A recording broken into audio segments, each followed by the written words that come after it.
Welcome, fellow masochist! Today I will show you 10 insanely hard JRPGs that are definitely worth suffering through. However, I'd like to stay away from some of the usual suspects that I've covered before, like these guys.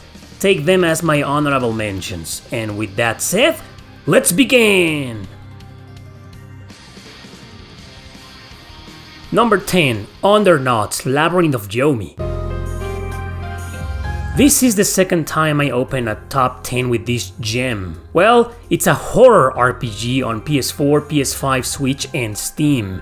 A dungeon crawler in first person with turn-based combat. Stories dark and mature with some adult themes taking place in Tokyo. This enormous labyrinth called Yomi suddenly appeared in the 1970s for no reason, so adventurers called Undernauts start going again and again to fight the Yomi, the monsters in the labyrinth, and find riches. Your customizable protagonist, one of these four, male or female, is a chief investigating the labyrinth, but a little monster girl brutally kills your entire crew, and so you try to run for your life, until eventually you make it back to camp. In there you hire more Undernauts from a super large selection of different characters, including the ones from the developers' previous games such as Stranger in Sword City. Of course I put this girl in my party who is the main character of that game. Anyway, so the atmosphere is quite gritty and the music reminds me of Resident Evil. You're supposed to go around and explore the whole labyrinth by unlocking passages with special keys, solving puzzles and fighting monsters. No random encounters are here, surprisingly. You can see the enemies around, but they're stationary, usually blocking you from progressing further, which means most of them are mandatory fights. The game's brutally hard like most of its kind, despite having 6 party members in combat. Everyone's got their regular attacks and skills, but you have to put 3 in the vanguard and 3 in the rear guard, so preferably a party of warriors and mages. Enemies hit very hard and can be randomly weak or strong against certain types of attacks. The turn order makes no sense and it also seems to work at random regardless of anyone's speed. Boss fights are brutal, of course, especially underleveled, so the game's quite grindy. You run out of MP quickly and getting restorative items is rare. Dead characters don't level up and your only way to revive them is to go back to base and pay money to heal them. Every time you level up, you only get 1 point to upgrade or learn a skill. So yeah, you get the idea, it's freaking hard. But its horror themes and dark story make it worth checking out. Number 9. Dragon View. This is the sequel to the god-awful atrocity that is Draken on the SNES. Thankfully this is 100% Japanese, standalone, a much better game, and now a 2D action RPG. The story follows your main character whose girlfriend gets kidnapped and he's off to save her. It does get interesting through some of the dialogue. Despite being in 2D, the overworld exploration is in 3D, with some random encounters here and there. You'll have to kill a few enemies and then you'll move on. Dungeons can be a bit tricky and confusing with backtracking that has you fighting several enemies again and again, so the exploration here is also a big part of its difficulty. But really, the main reason is because the game is quite technical, so you have to be skilled enough to move around, dodge attacks or attack when there's an opening, otherwise you'll get your ass kicked. And that's about it. There's not much else to explain about this game, it's just one of those retro assholes that are hard just for the sake of being hard. Or maybe the developers just didn't want a mindless 2D hack and slash. That's a good thing, the combat here can be satisfactory upon winning some tough battles. Number 8. Record of Agarist War. This is the first game in a series of hardcore JRPGs, all of them are insanely hard. It was released on the PlayStation 3 in Europe, but on Xbox 360 in North America. Weird decision. Ports to Windows phones were also done, until its remaster on Nintendo Switch 2 years ago. It's also heavy on the fanservice side of things. With a new protagonist for each of its 5 generations, he'll be different depending on which girl you marry on each generation of course. Developed by Idea Factory, Compile Heart and Red Entertainment, It's a grid-based strategy RPG, but one that is based on creating combos by selecting different skills, magic or regular attacks, though every one of them costs action points. Every character has their own, of course. Depending on where you position them, one or more allies can join in for a special attack at the end of the combo. The game's stupidly hard because the enemies have the same type of combat, but also because they just have a lot of HP and hit really hard, especially the boss fights, the large majority being straight up insane. Obviously it gets harder with each generation up to the point of being almost impossible, so it's a huge grind fest, yeah, but that alone won't save you. You'll need to strategize a lot on how to fight each boss and where to move your characters. In any case, it's a solid strategy RPG that I do recommend.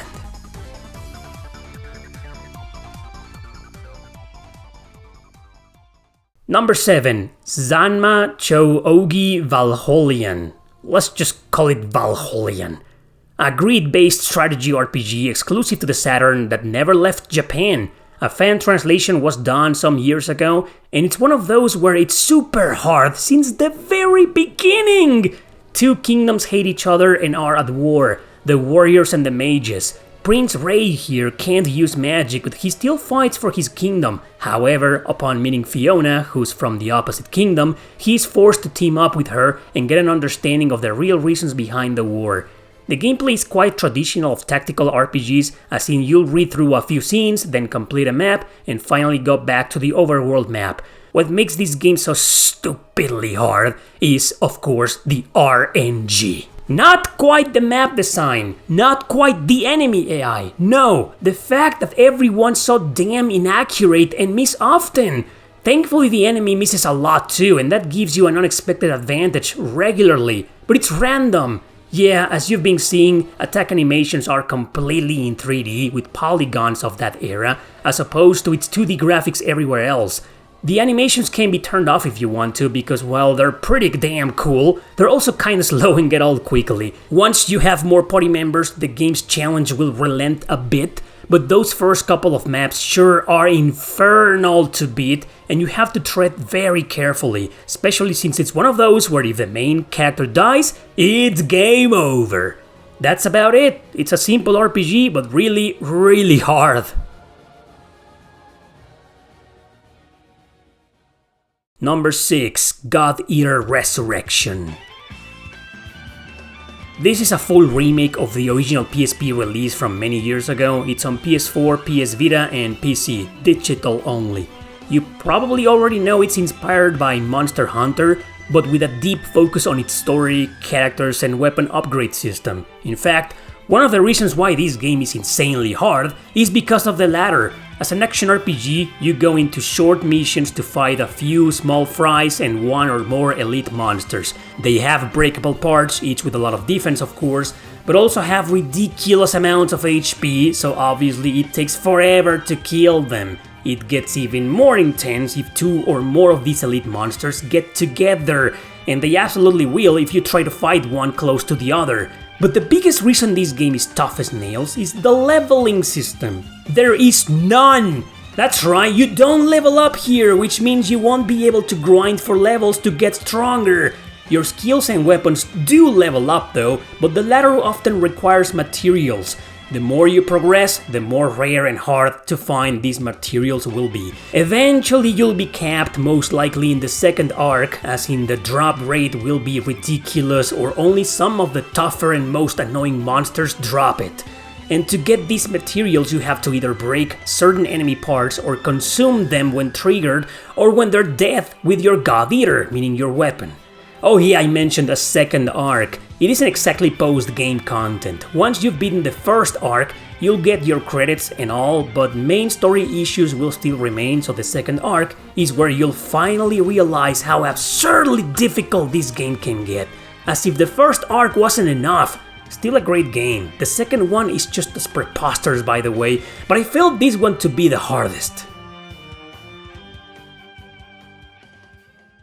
Number 5. Queen's Blade. Sorry to talk about this game so soon again, but it's the poster child of ridiculously hard bastards. another fan translation exclusive to the PSP. It's based on some extremely lewd anime with over-the-top girls, so you can imagine the fan service here. It's insanely sexy, but also insanely hard. A grid-based strategy RPG where you face off against several enemies, and sometimes more than one boss at the same time, while you are just 3 or 4 playable characters. Nice. However, what makes it so stupid hard is the female body feature here. All girls, enemies included, have breakable parts of their body, and if they take too much damage, they either become super weak and vulnerable or straight up unusable. The game's inspired by the Super Robot War series, as in you choose more than one attack at the beginning of each individual battle, as long as you have enough AP. Then you watch through these 2D animations that are strangely zoomed and look in low resolution, don't ask me why. Even an emulator can't seem to fix them. You can skip them if you want to. Another reason why it's so goddamn difficult is the lack of good maps to grind. You only have a silly sparring session per chapter, but it's a one-on-one battle and you barely get any EXP.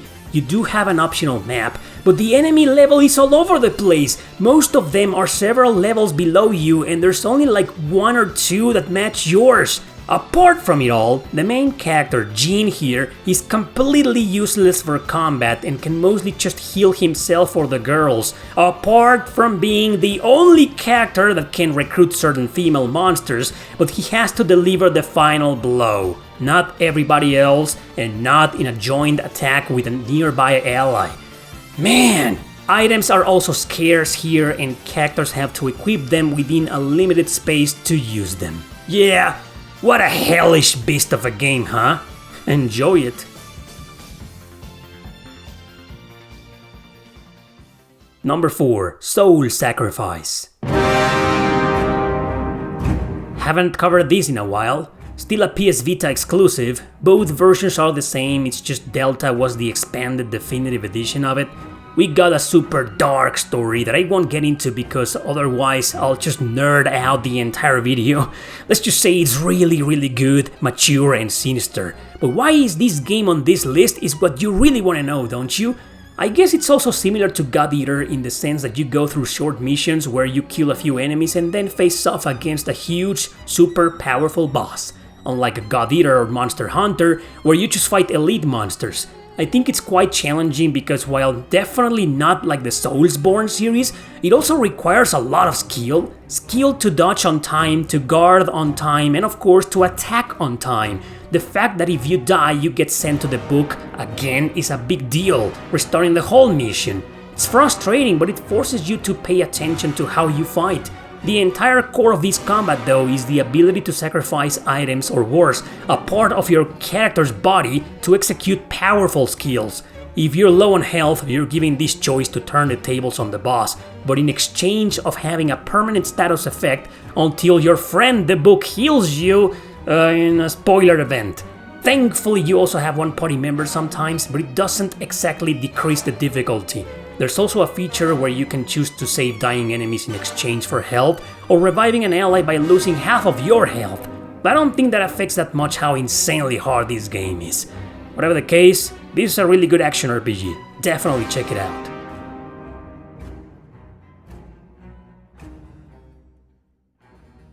Number 3. Fire Emblem Genealogy of the Holy War. What can I say? It's a Fire Emblem game, classic and retro. That means permadeath, salty RNG, limited inventory per character, and of course breakable weapons after several uses. It never came out of Japan, but a fan translation has been available since forever. Its sequel is much harder, by the way, but it's a completely broken mess, and despite me being a big fan of it, I honestly can't recommend it. This one I do, even if it's a downward spiral that leads to chaos. One of the things that makes this game so freaking nuts is its map design. You see, unlike in other Fire Emblem games, there's a very small amount of them in the entire game. However, each map is divided into various segments or regions you need to go through. And yes, they're super long. Imagine if save states didn't exist. Just close your eyes and picture how it'll be to spend 2 or 3 hours in only one map only to have one character die near the end, or only to get a game over near the end. Now open your eyes and be grateful for emulation. Though that still won't save you from raging again and again and again every time permadeath occurs or the insufferable RNG decides to screw you over. That's classic hardcore Fire Emblem for you.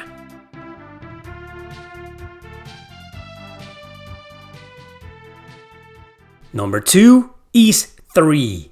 Any version! Not a single version exists of this game that isn't insultingly hard.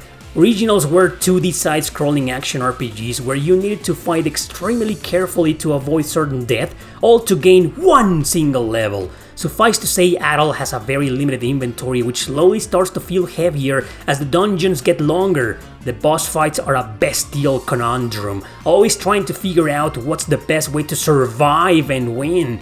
I believe the SNES and Genesis versions are the hardest as opposed to the TurboGrafx-16 one. I know it looks like silly, assy combat considering the lane controls and sword swinging, but trust me, you can't just run around and kill everything as you please. It's methodical to say the least.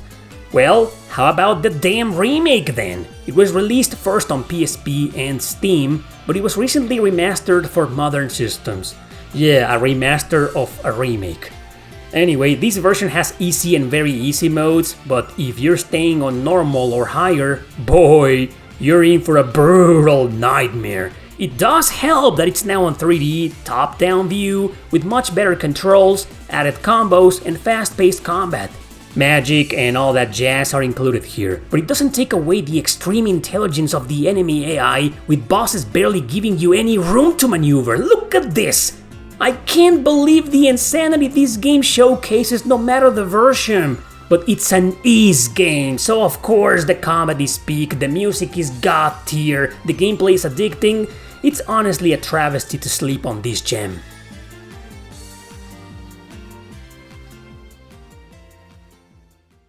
Number 1.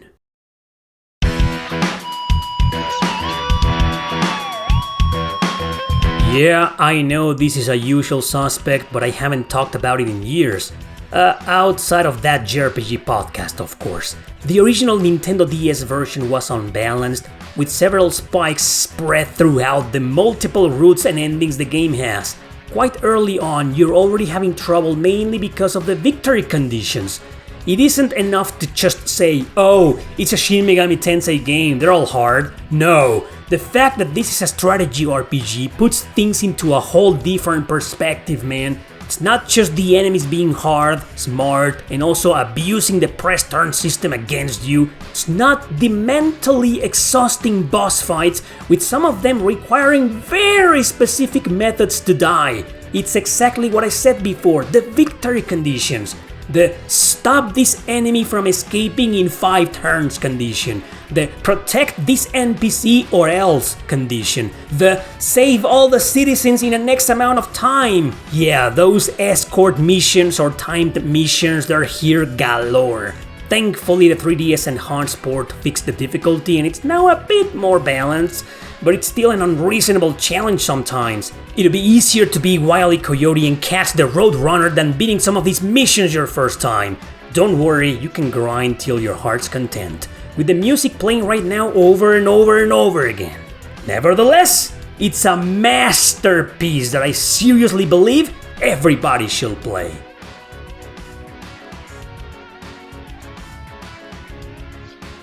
So those were some insanely hard JRPGs that I strongly recommend. Thanks for watching, don't forget to subscribe and share this video with your friends. See you next time!